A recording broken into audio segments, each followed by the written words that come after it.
Hello everybody, hello, and welcome to my New Japan Pro Wrestling Strong Style review. A lot of things going on in the show tonight, really big, pretty much pay-per-view when you really look at it. Well, this is mostly a New Japan show, and I guess you would technically call it a pay-per-view. I did watch this on Access TV tonight, and looking from a production standpoint before I really get into the show, and there was a lot of problems in this. I know last year a lot of people did not like Jim Ross and Josh Barnett's commentary from last year during the whole show. I think another problem with the show tonight was every time Jim Ross tried to plug something, it's like they would immediately cut the commercial, and it would just kind of, it was like when he's getting ready to say something, it just goes to commercial or blacks out right there every time he got ready to say something. A lot of people did believe that they should have had Don Callis and Kevin Kelly there, which I don't know why they were not there, but I believe Access TV wanted some of their own production on their crew. Now, like I said, tonight I looked at it on Access TV. Maybe it's the same camera angles and production. I'm not really sure, because all I know is that I saw on there, maybe this is Access's thing, and I'm sure Access wanted some of their own people on there. That's pretty much why they had Jim Ross and Josh Barnett out there to begin with. Did I like their commentary tonight? On some parts, yes, but then there was maybe a couple things JR said somewhat kind of odd, or I know some people corrected him on the internet tonight. I heard a lot of complaints. It was almost like last year with the G1 USA special. People complained about them being on commentary. Like, I didn't hate them, but even I'll admit they kind of needed Don Callis and Kevin Kelly for it. But like I said, Access wanted their own people there tonight, and that's why we got Jim Ross and Josh Barnett. And like I said, for the production thing, I just thought it was really odd. Every time they hit a commercial, JR's about to say something, and it just cuts out. This was a very long show, number one, but a very great show indeed also. It was pretty much from like 7 to 11 something, really, especially adding more time to the main event, since people were saying it was going to be a 60-minute time limit to the main event instead of 30 minutes to it. But kicking off the show tonight for Strong Style Evolve, we had Roppongi 3K, Sho, Yo, and Rocky Romero versus SoCal Uncensored. I believe they had Ring of Honor 6-man tag team champions, but they did not bring them out there, bring the titles with them. Oh, by the way, this arena, the Winter Pyramid, this is Long Beach, California, might I also add. At the Walter Pyramid,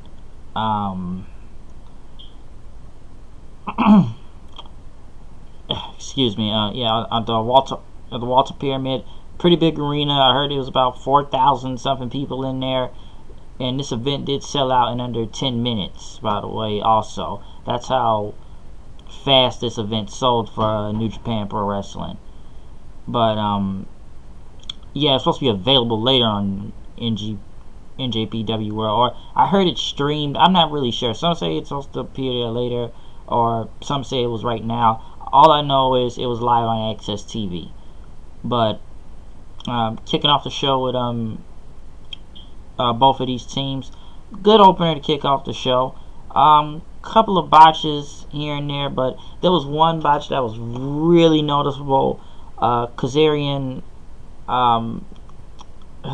was I think he was trying to jump off the ropes like a springboard, and he slipped on the second one. You kind of saw him hobble his foot a little just to get that leg drop.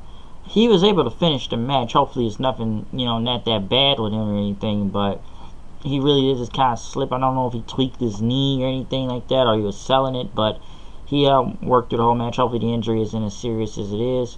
But it was an good opener, entertaining, kick off the show. So really good. People were behind Roppongi 3K. There was a lot of Roppongi chants out there. So pretty good match. As I said before, the whole blackout screen, everything. One part it was supposed to be commercial, but they just kind of went back in the arena, and it never even went to commercial. Just kept showing Roppongi 3K celebrating. Next match was Juice Robinson and David Finlay versus Hiroki Goto and Gato. This was pretty good match. You're gonna see a lot of tag team matches on this show, folks. Then again, New Japan does have a lot of tag matches for some reason, but hey, that's them.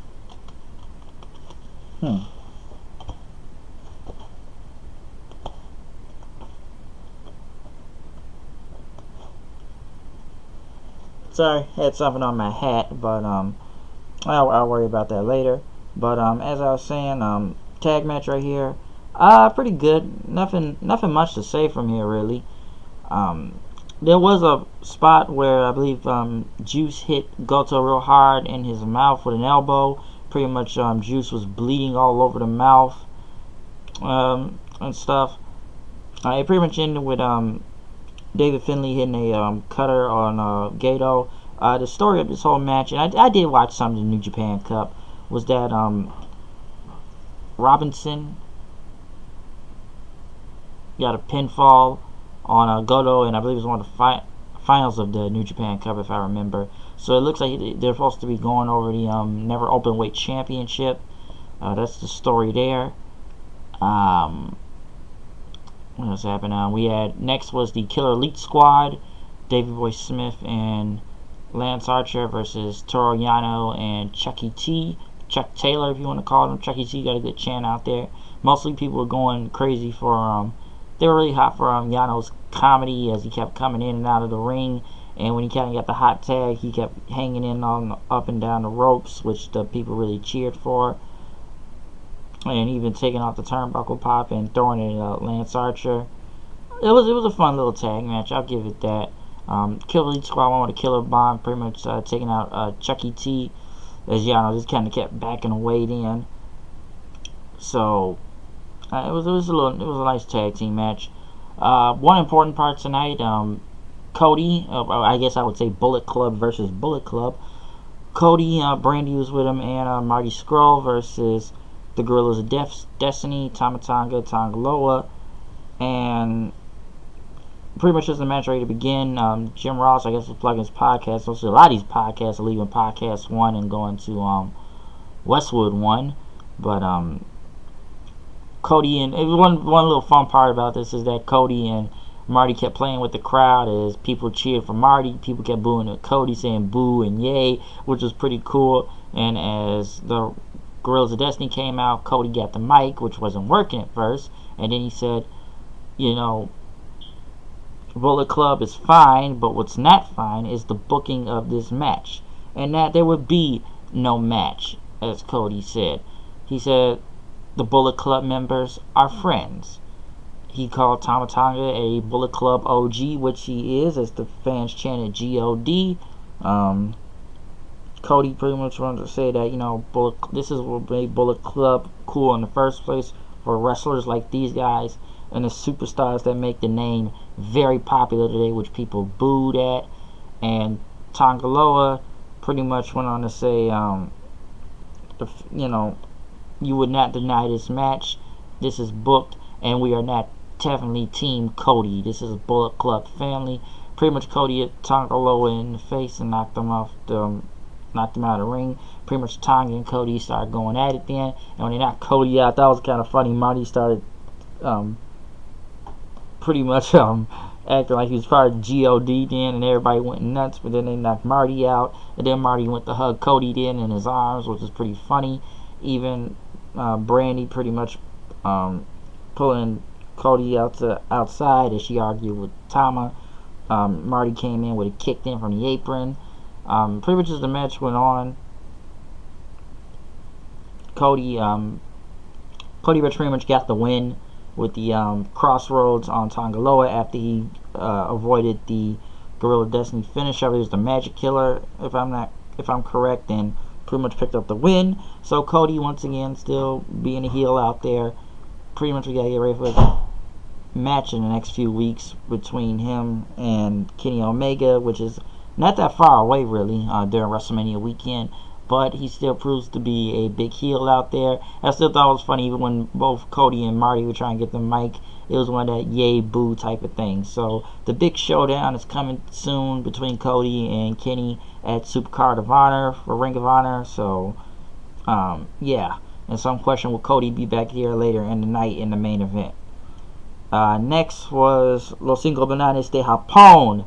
Tetsuya Naito, Hiromu Takahashi, Sanada, and Bushi versus Hiroshi Tanahashi, Dragon Lee, Kushida, and Ryosuke Taguchi. Naito coming out to one of the biggest pops of the night. Even Tanahashi also. Naito wearing that cool ass white suit. Really love that suit when he comes out with it. Yes, it was a spot fest, of course. Most of the crowd went nuts for it, but people love LIJ out there, especially when Time Bomb and Dragon Lee got in the ring, pretty much slapping the crap out of each other in the chest, multiple chops, and people really went nuts about it. I still think Naito should be the champion. I still thought he would have won at Wrestle Kingdom, but what do I know? Pretty much Naito pretty much picked up the win on Taguchi, hitting a Destino, and then after that LIJ celebrated all together, just doing that. I forget how he does it, that whole role, tranquilo pretty much. I guess that's all I gotta say. He was tranquilo out there. So really great to see LIJ out there tonight. Hopefully Evil gets better sooner so you can get the whole crew back together and everything. But LIJ, big win right here. Rey Mysterio came out. Even though the match was canceled, between him and Jushin Thunder Liger. Rey came out, and yeah, he got injured a couple weeks ago, which he could not be able to do this match. And Rey pretty much said he apologized to the fans over the whole torn bicep, and unfortunately this match is not going to happen tonight. But that doesn't mean it's still going to happen, as he says. And yeah, it could have happened back in December of 1996, but why can't it happen again? So Rey Mysterio pretty much promised everybody once he's ready to wrestle, he will return and everything, and ready to wrestle again. He will do it for New Japan, and that is on his bucket list to face Jushin Thunder Liger. Which, even though some people thought he wasn't even going to show up because they thought he already had a deal with WWE because he's been in talks with them. So a lot of people really thought that Rey wasn't even going to show up because of they thought he may have had a deal with WWE since he showed back up at the Royal Rumble. And yes, this is Rey's home state. Where is Rey from? I know he's from California, but I forgot which part he said he was from. I'm surprised I don't remember where Rey Mysterio is from for some reason. I don't know if it's San Diego or, correct me if I'm wrong. I don't know why. I just kind of forgot where Rey is from. But Rey, at least he did show up, and the people did pop big once they kind of found out he was here. So I don't think nobody really tried to hype him up to come here. Will Ospreay then went against Jushin Thunder Liger. Liger got a big pop coming out. Rey took a seat at ringside to watch the match. A really good match, I will say that. Liger hitting a brainbuster on Ospreay to try to get the 20 count on the outside. New Japan does 20 counts on the outside. It was really good. It was actually pretty good. Ospreay even hitting a Liger bomb on Liger then. And Ospreay pretty much hitting multiple kicks on Liger before he hit him with the Os Cutter for the win. And as he looked at Rey at ringside, Ospreay pretty much said that, when he becomes 53 years old, Liger, which, by the way, Jushin Thunder, I didn't know how old this guy really was, but he just wore that mask and gimmick for so long, it's almost like somebody said once, he's timeless, so you don't really know how old he is. But, he when he ever gets to age, he hope he can wrestle like Liger at that age. And, past, present, future, he wanted some. He said he can't thank him enough and everything, but he's the IWGP Junior Heavyweight Champion, and he's come to carve out his own legacy, and he will not just be a replacement for anybody. And he pretty much looked at Rey, and he says, I got to go through legends of anybody. Then he says, I don't care if you boo, I don't care if you cheer, I'm nobody's replacement. Alright, I've been putting on some of the great greatest matches in the past 6 years I've wrestled now. So how about Ospreay versus Mysterio? As the fans cheered for it, and he says he will face him once Rey Mysterio is healthy to get back in an NJPW ring. Marty Scurll pretty much came out then out of nowhere and hit Ospreay in the back with an umbrella. Rey tried to come for the save, but Marty pulled off Rey's mask because Rey had to cover himself, and he wore Rey's mask on his head and held up the junior heavyweight title. Liger pretty much ran off Ospreay then. Mysterio pretty much put his mask back on his head as he shook hands with Liger and Ospreay. So it could be a lot of matches for Rey Mysterio other than one for New Japan. We can still see him against Liger. We can see him against Will Ospreay. We can see him against Marty Scurll here. So hey, if Rey doesn't really go back to WWE, Rey's got a good plate of matches on his hands right here, and even getting a shot at the IWGP Junior Heavyweight title if necessary. So we'll see how that goes then, depending on how Rey's schedule is and whatever Rey Mysterio's better. But it was nice for him to show up. Kazuchika Okada, I don't know why I just butchered his names like Kazuchika Okada. I would say Okada and Tomohiro Ishii versus Minoru Suzuki and Zack Sabre Jr., Suzuki-gun. I do not know the other title Suzuki came out with. I'm not sure if it was... I know he had the Intercontinental title. I don't know if it was one of the Rev Pro titles, because I know Sabre Jr. had some also. Zack Sabre Jr. pretty much fresh off of winning the New Japan Cup, which I did not expect him to win, and he beat guys like Naito, Ibushi, Sonata, and even beating Hiroshi Tanahashi in the finals of the whole thing, which he will get his title shot against Okada, which I believe is next week at Genesis, next Saturday. But pretty much Suzuki got a big pop out there. Him and Junior, everybody pretty much got a big pop out there. This was a slugfest in this tag team match, especially Suzuki and Ishii going at it. Submission holds, very stiff, brutal looking shots, but very good match also. It pretty much ended with Zack Sabre Jr. hitting an octopus. The octopus hold on Ishii, as Suzuki pretty much put Okada in a submission of his own, pretty much making Ishii tap out after that. And then he pretty much hit the octopus hold on Okada, which I can say he didn't put an octopus hold on Ishii, but it was I can't even tell what kind of move it was he put on him. Almost like you're pulling his leg and you're pulling his arm at the same time. I don't know, Zack Sabre Jr. just comes off with crazy submission holds. So, yeah. So, and pretty much, I guess where they're kind of going right now, Ishii's supposed to be going for the Intercontinental title against Suzuki, and we all know Zack Sabre Jr. is going for the IWGP Heavyweight title against Okada. So, this was a really good match, though. Very crazy, hard-hitting, especially those crazy shots with those elbows. You just hear that smack like crazy. So, really really big right there. Also, New Japan, they will be back in the U.S.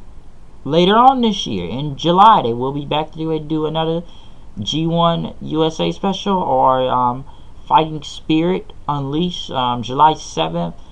San Francisco Cow Palace, which I've not even a bigger venue now. That's over 12,000 people. So somewhat slowly but steadily, New Japan is taking more over in the U.S. out here, in the United States.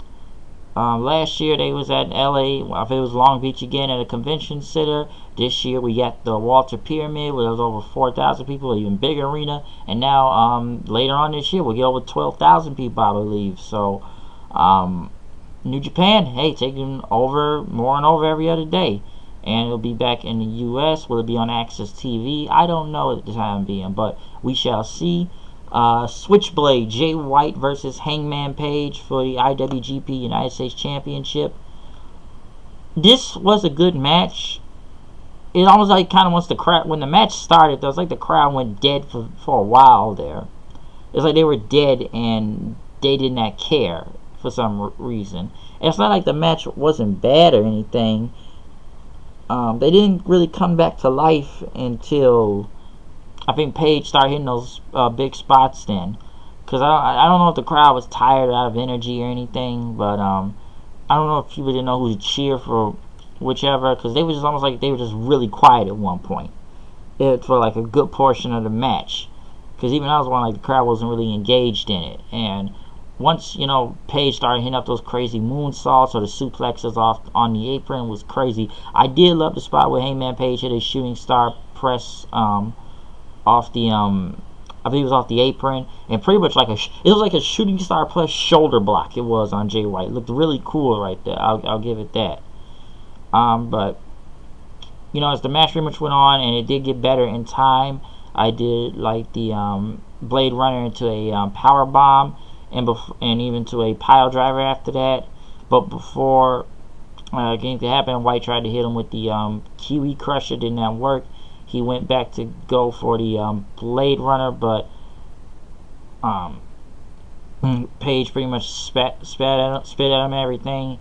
He hit a forearm. He was about to hit a rite of passage, but well, it was a super kick, really. He didn't try to hit the rite of passage, but then pretty much Jay White hit the Blade Runner for the win. Next thing you know, David Finlay comes out, pretty much attacking Jay White, telling him at the Korakuen Hall next month in April he will be the IWGP US champion. Like I said, this was not a bad match, and yes, we know Jay White's next challenger, though. I thought Hangman did really good here. I think the crowd didn't get engaged still better. I feel like this has been thing with Jay White's matches lately. I think people said that in the past. Like, Jay White's good. It's just, I don't know. You saw the match back with Tanahashi at Wrestle Kingdom. It was okay, but it was one of the weaker matches. It was like the semi-main event. It's just, I don't know. It's not like it wasn't bad. It was just something really missing. It was kind of off. Even with Omega, it was a good match. I was just really surprised he won, but then it was kind of overshadowed after the whole Bullet Club drama. Against Hangman tonight, it was pretty good. I'll give it that. I don't think it was going to be a title change, really. I would have liked it if Hangman Page won, but I don't think it was really going to happen. So, yeah, pretty much a good match. Next thing you know, the main event of the show, the Golden Lovers, Kenny Omega and Kota Ibushi versus the Young Bucks, Matt and Nick Jackson. Big pops for both guys. Matt Jackson wearing a belt. I think it was those weight belts, but pretty much, you know, he's got that back injury they're trying to, you know, sell right here. So this match was just insane. Pretty much match of the night. In fact, I would almost put this as a match of the year category. I can see why this match was changed to 60 minutes. This match was insane. These guys told a great story out here. Just crazy spots. It was just insane. From the beginning of the match to the Bucks trying to hit their finisher on Kenny, but did not work. One part I did like was when Kenny was about to, I guess, do a suicide dive or jump out of the ring.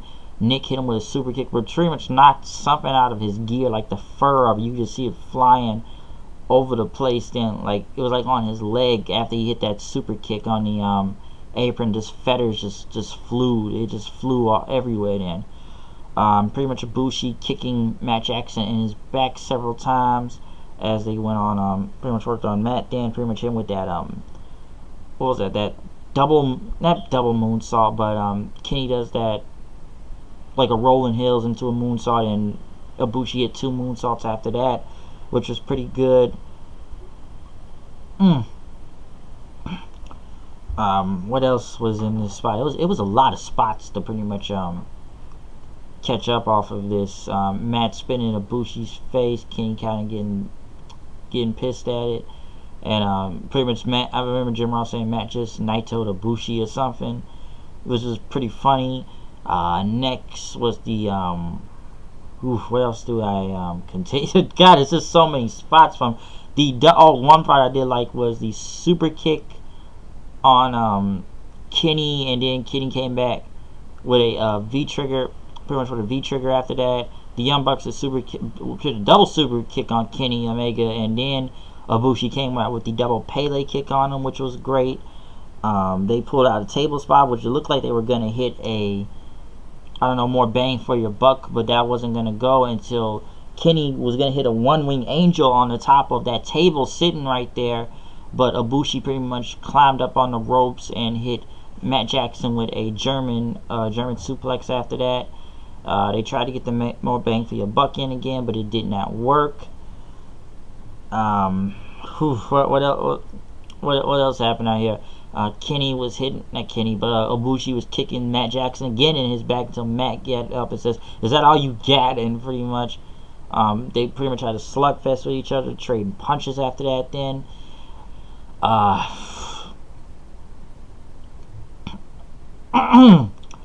pretty much as they pretty much got to the 30-minute mark. I guess they were gonna go for another bang for your buck. But as Kenny was laying outside, Matt didn't even go for the bang for your buck. He pretty much did an elbow drop on Kenny on top of the table, which just looked insane. It came out of nowhere after that. That was crazy.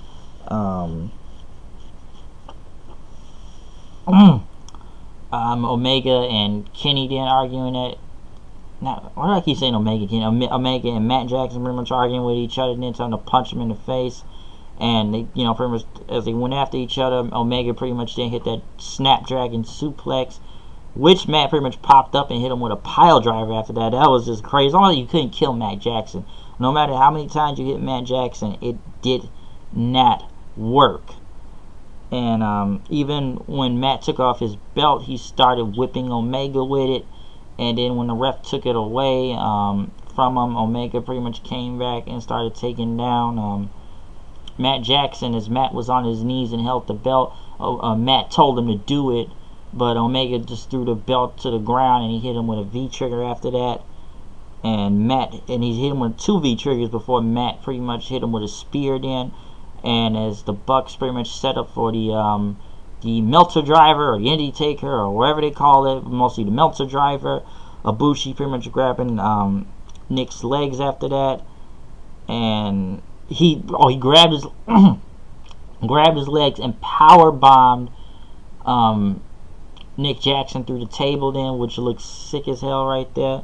And as Omega pretty much was about to hit Matt Jackson with the One Wing Angel, Matt pretty much told him, like, do it, hit it, as he kept barking at him most of the time, telling him to do it. But Nick Jackson with the craziest save. I couldn't tell when this match was going to end. I thought they were going to go to full 60 minutes, really. I actually thought that was going to happen, as Nick just said, it's not over, it's not over. He told Matt to try and get up. Nick started going back at the Golden Lovers and then fighting all what he got, and even hitting out a scream after that. But Omega was able to hit him with the like I said, with a V trigger after that, and then hit him with the him and Ibushi pretty much hit a the wicked German suplex after that. Omega then and Ibushi pretty much then hit the golden trigger on Matt as he stood on his knees, because after they took Nick out, pretty much hit him with the double golden trigger and pretty much winning the match after that. This was insane. I tried to call as many spots as I could throughout this whole thing, but it was just an insane match. This was just everywhere. It was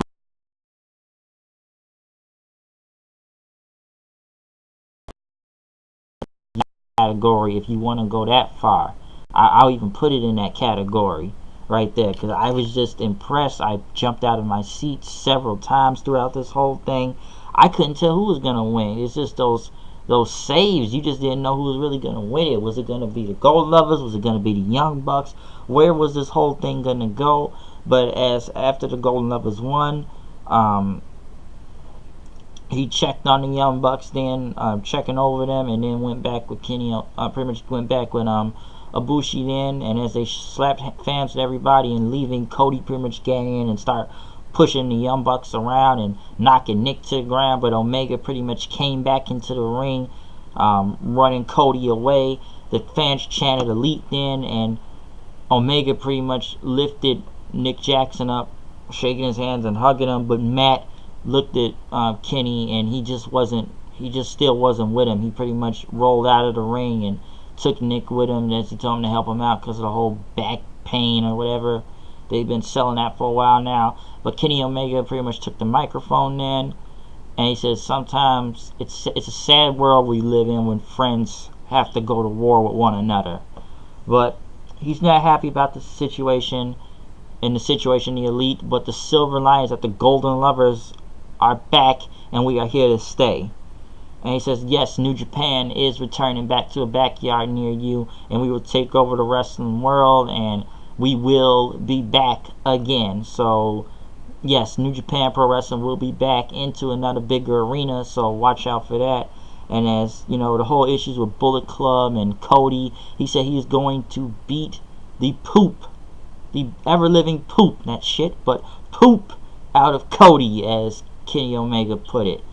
And you know, we hope you like today's matchup and everything, but we're gonna up the ante. He says we're gonna have a bigger build. It's gonna be a bigger return. Okay, it's everything is gonna go down. He says yes, Ibushi has a, you know, busted lip, and I may have a broken orbital or whatever, but he wanted to close the show out right. So everybody in the crowd, would you please do, if you will, goodbye, mwah, and good night, bang. They celebrated. They went to the back. It was a great match. It was awesome to see. So this was worth it. All right. If you didn't see this show, watch the Strong Style event. And if you want to watch one match, watch the main event. You'll be impressed. You'll love it. You will like everything that you know has to do. It's told a great story about friends pretty much having to battle each other. Crazy, insane spots. You couldn't tell who was gonna win. They pretty much nearly went about 40 minutes really throughout this whole thing. I almost thought they were gonna take 60 minutes through this whole battle, but this was just a great match, man. This was insane, and I know people saying WrestleMania is a few weeks away and whatever, but like I said, for New Japan, man, they just keep coming back stronger and stronger and stronger. I'm sure a lot of people are looking forward to Supercard of Honor with Kenny Omega and Cody just to keep going with this big showdown. But, you know, both of these teams here tonight prove out they're pretty much the best in the world right now. Both of these teams. Golden Lovers, Young Bucks, just crazy. I can't wait to see the Young Bucks and see who else they go against in the heavyweight division now, as there's, I guess, now going after the heavyweight titles instead of the junior tag team titles now. They're in the heavyweight division now, people. So that's where the Young Bucks are. But awesome show tonight. Yeah, it was pretty long. Did have its production problems, like I said in the beginning, yes. But I did love Strong Style Evolve. I enjoyed the whole show. So, yeah. But I am out of here. I will see you guys later. Peace out.